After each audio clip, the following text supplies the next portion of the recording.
శ్రీకాకుళం జిల్లా నుంచి వలస వెళ్లిన ప్రతి ఒక్కరూ మళ్ళీ తిరిగి శ్రీకాకుళంలో అడుగు పెట్టేది ఒక్క ఎన్నికలకు మాత్రమే. ఈ రాజకీయం ఒక ఊర్లో 3 కథలపై ఎలా ప్రభావితం చేసిందన్నదే ఈ కథ. ఇంకెన్ని రోజులరా గవర్నమెంట్ జాబ్ కోసం ప్రిపేర్ అవుతావు? ఏదో చూసుకోవచ్చు కదరా. నాకు వేరే జాబ్ చేసే ఉద్దేశం లేదురా. ఇంకెన్ని రోజులు అంటా మీ ఇంట్లో వాళ్ళకి ఇబ్బంది పెడతావు?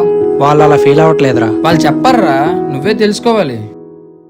కాలేజీలో ఇంటర్వ్యూలు ఇస్తే చాలా ప్రశాంతంగా ఉంటుందిరా. మెల్లగా డిగ్రీ కంప్లీట్ అయిపోతే చాలురా బాబు. ఇంకేం రోజులురా, 6 నెలలే కదా, అయిపోతుందిలే. సరే లేట్ అవుతుంది, పద వెళ్దాం. ఎప్పుడు క్రికెట్ మ్యాచ్ రా, ఆ న్యూస్ ఛానల్ పెట్టు.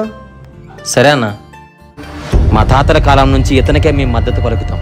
పేరు భూపతిరెడ్డి. అన్నా వదినా వాళ్ళ పిల్లలు, ఇదే నా కుటుంబం. నేనే జాబు చేయకుండా ఖాళీగా తిరుగుతాననే విషయం మా కుటుంబంలో చాలాసార్లు మనస్పర్ధలు తీసుకొచ్చింది. ఎప్పుడా సీరియల్ వదినా, కొంచెం క్రికెట్ మ్యాచ్ పెట్టచ్చు కదా. నచ్చితే చూడండి, లేకపోతే వెళ్ళి పడుకోండి. ఎందుకో అర్థం కాదు, మా వదినకు నేనేం చేసినా నచ్చదు.